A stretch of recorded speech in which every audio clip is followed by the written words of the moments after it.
Hi folks, my name's Adam and I like to make tiny nerdy things, and last week I made a Last of Us clicker, so the natural progression was to make another clicker whilst simultaneously ruining your childhood.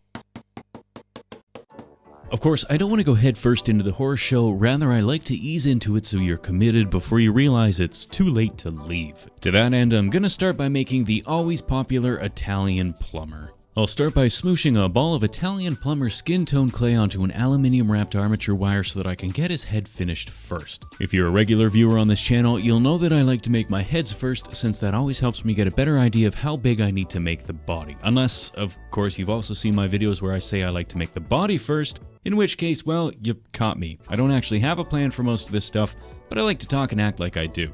Actually, that's also a lie. I'm fully aware of just how poorly planned out most of this stuff is. Back to Mario's bulbous brain box, I've stuck a couple little coins of white clay into some pre-pressed ocular orifices, which I'll then wrap in some little wormy dealies and blend into the rest of his face before poking a little hole for his mouth. I only need a little hole here because I want Mario to be shushing Peach in an effort to keep Clicker Luigi from echolocating them. His patented pronged mustache I've made out of some black clay this time, since last time I made Mario I got lambasted in the comments for making it brown. This time with color correct mustache in place, I'll chop out a tiny section in the middle that will allow for an oversized oval nose to get pressed between his eyes. A couple more black caterpillars for eyebrows get attached and texturized up top, and then I can add a bunch of wrinkles and crow's feet. This particular Mario is an aged old man trying to stay alive in a hellscape of mushroom zombies, so I want him to look like he's seen some shit. Otherwise, I'll stick some big old ears to the side of his face, blend them in, and then get to work on his body. His body, like all things, starts out as a blob of clay that gets poked and pulled until it's an oddly shaped upper torso that I can press his head into. Now, I've already baked the head in the oven so that it's safe to hold on to while I get to work shaping the shape of his body. Now, Mario's going to be squatting up against a wall, so to help get the pose right, I'll refine said pose while he's laying flat on a block. To lock the block pose, I'll bake his body again before attaching some extra thick blue jean wormy dealies as legs, then I can bend and pose them into an adequately accurate squat. While I'm working on the legs, I'll take the time to bring his classic blue jean overalls up and over all the red of his belly and his backside before hitting it with some quick and dirty texture and detail. His baked potato boots I made off camera and baked so that I can press them into the bottom of his blue jeans, then use the big baking block I used before to make sure he still got an appropriate squatting position.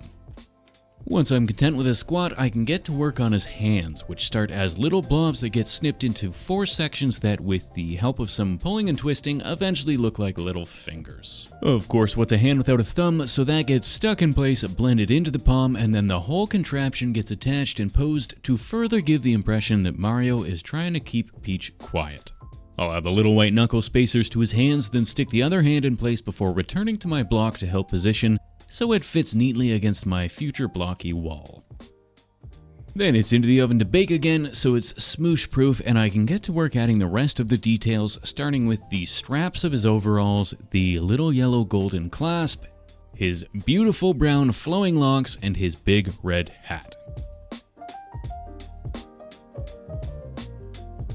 Otherwise, that's our little plumber with a big heart and a bigger head all sorted out, which means it's time to make our heroine of the story, Princess Peach. Same as Mario, Princess Peach starts out as a big blob of head clay that will get molded into a mostly accurate enough, at least for my low expectations, version of a much beloved Nintendo character. Now, I don't often make a lot of female characters, and as such I don't have nearly as much practice, which is why I find myself falling into making otherwise feminine and soft characters look decidedly more masculine than intended. Or in the case of Princess Peach, making a strangely fleshy looking alien.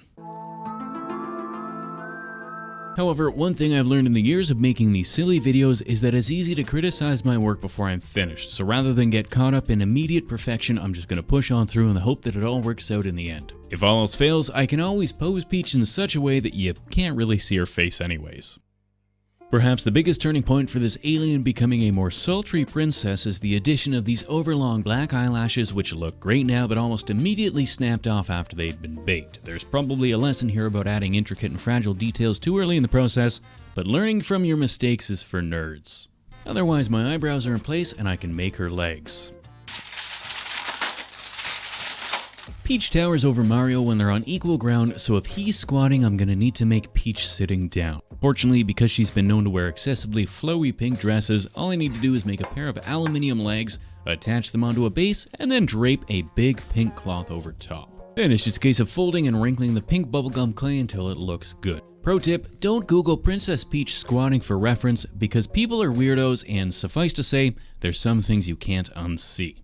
Otherwise, I'll wrap Peach's pre-baked head in a ball of pre-chewed bubblegum, then stick it in place on her body and blend it in, then toss the whole thing in the oven to save my progress. Then I can drill a couple holes into the side of her body to attach some aluminium armature arms, which then get wrapped in a layer of white clay. Then I'll press a set of pink balls into her shoulders and blend them together to give me my frilly shoulder pads before making her gold and blue necklace. I made a green pipe off camera by rolling some green clay around a bit of dowel and baking it, which I'll build Peach's hands on top of so it looks like she's wielding this pipe as a club. Then I'll squish this into place on the stumps of her arm and reposition it accordingly.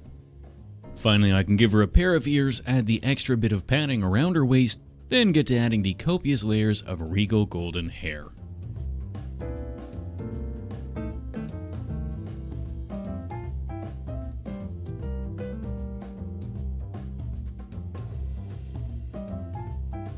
Last but not least, what's a princess without her crown? And with that in place, my hero and heroine are finished, and it's time to make the monster. And like everyone else, he starts out as a ball of clay on an armature spine. The big difference here is that I'm going to skip adding the eyeballs at this stage and go straight to his mouth, which I'll poke and pull open in a rictus roar that I can then fill with mouth-colored clay, add a little red tongue, then stick a set of beautiful white teeth in place. Next comes Luigi's upward angled mustache, followed by his bulbous nose. I'll follow that up with a somewhat divergent Luigi detail, which is the removal of his entire upper face to make way for future cranial mushrooms. Before that though, I want to add some lovely little pustules around his neck and on his nose. Back to those brain mushrooms, I'll make them by sticking some pre-baked white shroom stems into the soft skin of his forehead as well as the caved in part of the back. These stems then get capped in either green or red caps, and I'll add some hair and throw it in the oven to bake while I get started on his body. I won't have the opportunity to pre-bake much of Luigi's body since I want to make most of him before I start to add the battle damage, so to help support the body while I'm sculpting, I'll start with an armature skeleton. Then I can start to bulk out the body like I did with Mario, but kinda in reverse, starting with his boots, followed by his jeans, and finally his upper body.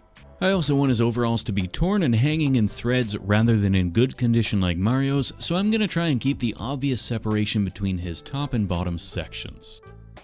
Otherwise, I'm ready to stick the head in place and start removing little chunks of his torso and legs, which I can then fill in again with the skin-colored clay and texture it so that it looks like his shirt or pants have ripped, revealing kinda dodgy looking skin underneath.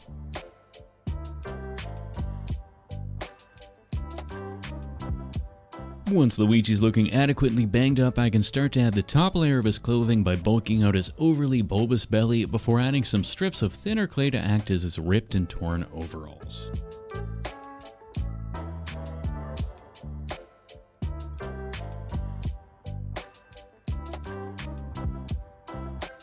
Finally, before I bake it all to lock it in place, I want to add a bit more damage to his arms, so I'll remove some chunky bits and fill them in with skin tone clay, as well as remove the tip of his left arm so I can replace it with a torn off sleeve. Otherwise, I'll bend the arms into a good zombie looking pose, add some more chest mushrooms, and then toss it in the oven. Once it's out of the oven and cooled down, I can give Luigi a pair of his own fancy white gloves, and then pose those fingers at appropriately wonky zombie angles. Finally, I'll add some caps to my chest and back shrooms, then get on to the painting. One of the best parts of sculpting in color clay is that it significantly cuts down on the time needed to add color to your clay, since, because the clay is already colored. That being said, I don't like to leave it as is, since it's usually pretty flat and lifeless, and adding a touch of paint over top really helps to make it look great. I like to treat the colored clay like a base coat that I can then add more layers on top of, and I find heavy washes or glazes tend to work the best. On the other hand, when it comes to things like eyes, I find it's not worth the effort of sculpting the finer detail since I can just paint it on later. Finally, I'll give Mario's eyes a coat of UV resin to make them shine, then I can give Peach a bit of a glow up as well, starting with a nice dark pink over her dress. Now, this might look more like I'm painting her dress red, but don't worry, that's exactly what it ends up looking like. And this was a mistake, but I'm committed and I can't turn back now. I'll give her hair a yellowish orange glaze, then rub away the excess, which leaves me with some nice shading between the strands. Then I can give her eyes a similar treatment to Mario's with bright blue pupils, followed by a coat of UV resin. Now Luigi gets very similar once over, starting with a gnarly brownish beige on the stems of his brain shrooms and a darker brown hair highlight. Then I'll paint his green shirt green, his blue jeans blue, and I'll give the various growths and injuries a lovely coat of whatever this color is. Finally, using a cotton bud, I'll poke some wonky white circles around the caps of the mushrooms. Otherwise, that's the character colors done, and it's time to make this even more horrifying. Some thick red glaze on the tips of the pipe will show where Peach used it to open a can of strawberry jam, unfortunately getting a bit more on her shoulders and dress, whereas Mario takes a more hands-on approach for opening the jars using his knuckles. Luigi, of course, is lacking eyeballs at this point, so he's gone and gotten his strawberry jam all over his overalls, which I suppose is what they're for. Now he's also fresh off a feeding frenzy, so I'll add a bit of jam to his lips and chin. Otherwise, painting aside, these guys are looking a bit too clean.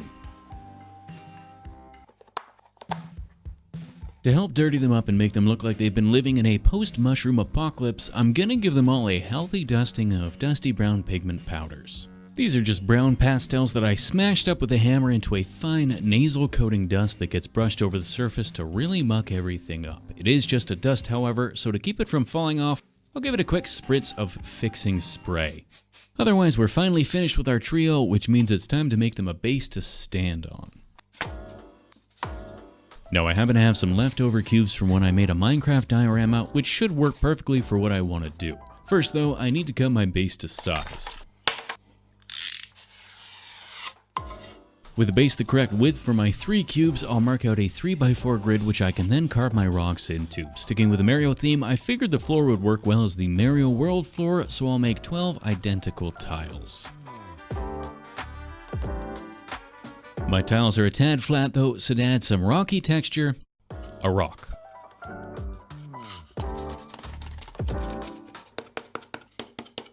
With the base done then, it's time to make my bricks. These will be the breakable bricks of Mario Bros fame, which I'll carve the shape of into my foam cubes. And then to add a little bit of that post-apocalyptic styling, I'll then rip and tear them apart until they're decidedly less pristine. I'm only going to make 3 bricks, which leaves me with a 4th cube that I want to be a broken question block, which means I need to make some question marks to fit the size. Now I printed out some size appropriate question mark templates that I can use to make some slightly thicker but still ultra thin foam pieces that I can then glue onto my cube. With my question marks in place, I can use a ball stylus to poke the corner divots in before using my knife to cut it into 2 pieces. I'll then rip and tear these 2 pieces apart until they look a little bit more broken before adding a bit more of my beloved rocky texture. Now these are going to be predominantly orange and yellow, so to both protect and prime the foam, I'll give everything a thick coat of Mod Podge tinted white.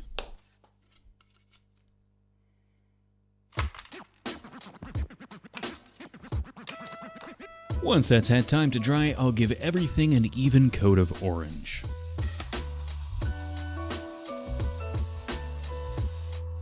I'll then add a little bit of yellow around the edges of the floor before painting the question mark blocks yellow and the question marks orange.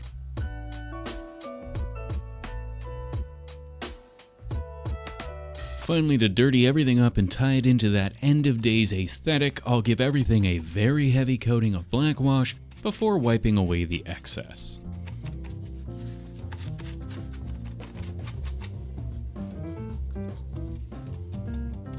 Once the wash is dried, I can then hot glue my blocks in place. I'll then tickle the tips of the bricks with an orange dry brush to sharpen the edges, followed by a yellow for the question mark block. I made some extra long white wormy dealy mushrooms that will be the stalks of my creepy mushroom vines, which I'll glue into place around Luigi's side of the diorama. Then I'll give it all the same gnarly yellowish beige tint Luigi's head shrooms got, glue the various bricks and bits of rubble that I pulled off the brick cubes, before finally adding a slew of red and green caps to my mushroom vines. Otherwise, that's my base built so I can pop my people in place. Now, Peach and Mario will be hiding behind the brick wall while Luigi wanders in the background. And with that, we are done here and on to the Glamour Shots.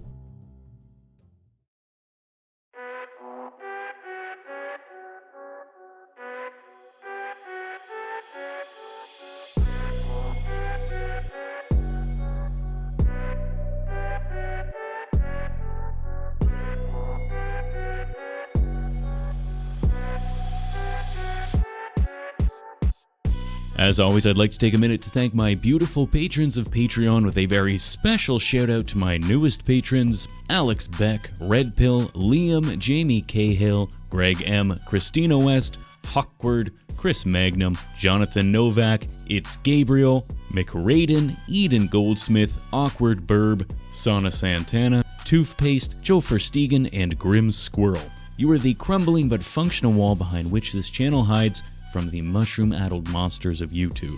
I'm running out of space in my flat and I need to get rid of some stuff, so rather than develop any sort of appreciation for this particular piece, I think I'll give it away. If you want this monstrosity for yourself, then leave me a comment down below letting me know how long you think you'd survive in a post-apocalyptic Mario world. I'll pick one comment at random and let you know who won in next week's video. Otherwise, we'll see you next time. Cheers.